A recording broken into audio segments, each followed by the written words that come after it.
রাসূলুল্লাহ সাল্লাল্লাহু আলাইহি ওয়াসাল্লাম ইরশাদ করেন, এই কাবা ঘরের উপর অহরহ 120টা রহমত নাজিল হয়। আমরা জানি দরুদ শরীফ পড়লে 10টা রহমত নাজিল হয়, কিন্তু কাবাকে কেন্দ্র করে প্রতিনিয়ত প্রতি ক্ষণে ক্ষণে মুহূর্তে মুহূর্তে 120টা রহমত নাজিল হয়। তার মধ্যে 60টি রহমত নাজিল হয় যারা তাওয়াফ করে তাদের উপর, 40টি রহমত নাজিল হয় আল্লাহ তাআলা যারা নামাজ আদায় করে কেবলার দিকে ফিরে নামাজ আদায় করে তাদের প্রতি রহমত নাজিল হয়। এখন এই হাদিসের ব্যাখ্যায় কেউ কেউ বলেছেন, কেবলার দিকে ফিরে যারা নামাজ পড়ে পুরো পৃথিবীর মধ্যে যত নামাজি আছে এই 40টি রহমত তাদের উপরও নাজিল হয়। সুবহানাল্লাহ। যারা মক্কার মধ্যে আছেন, কাবা ঘরের আশেপাশে আছেন, তাদের উপরও আল্লাহর 40টি রহমত নাজিল হচ্ছে। ঠিক তেমনিভাবে পৃথিবীর আনাচে কানাচে যেখান থেকে কাবার দিকে ফিরে মানুষ নামাজ পড়ছে প্রত্যেকের উপর 40টি রহমত নাজিল হচ্ছে। সুবহানাল্লাহ। আর 20টি রহমত নাজিল হয় যারা কাবার দিকে ফিরে থাকে, কাবার দিকে তাকিয়ে থাকে, কেবলার দিকে তাকিয়ে থাকে।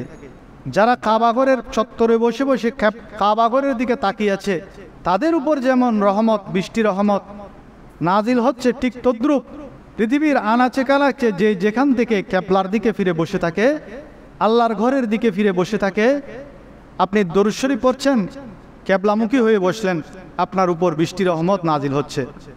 আপনি ঘরের মধ্যে খেতে বসেছেন, আপনি চিন্তা করছেন আমি কেবলার দিকে ফিরে বসবো, কারণ সেটা তো আল্লাহ রব্বুল আলামিন বরকতময় ঘর বলেছেন, আমি সেদিকে ফিরে বসবো, আপনার উপর 20টি রহমত নাজিল হবে।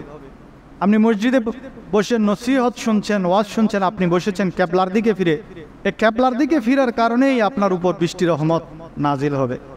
সেজন্য সবসময় আমাদের খেয়াল রাখতে হবে, আমরা যখন পড়তে বসেছেন, যারা পড়ালেখা করেন পড়তে বসেন, তখনও কেবলার দিকে ফিরে বসেন, আপনার উপর অহরহ 20টি রহমত নাজিল হবে। ইবাদত করেন, জিকির করেন, মোরাকাবা করেন, যেটাই করুন না কেন কেবলার দিকে ফিরে বসুন, আল্লাহর 20টি রহমত নাজিল হবে। অন্য হাদিসে আছে রাসূল পাক সাল্লাল্লাহু আলাইহি ওয়াসাল্লাম ইরশাদ করেন, কোনো বান্দা যদি একাগ্রতার সাথে এই মর্যাদাবান ঘরের মধ্যে 1 রাকাত নামাজ আদায় করে, আল্লাহ রব্বুল আলামিন তার আমলনামার মধ্যে 1 লক্ষ রাকাত নামাজের সওয়াব দান করেন। সবাই বলুন সুবহানাল্লাহ।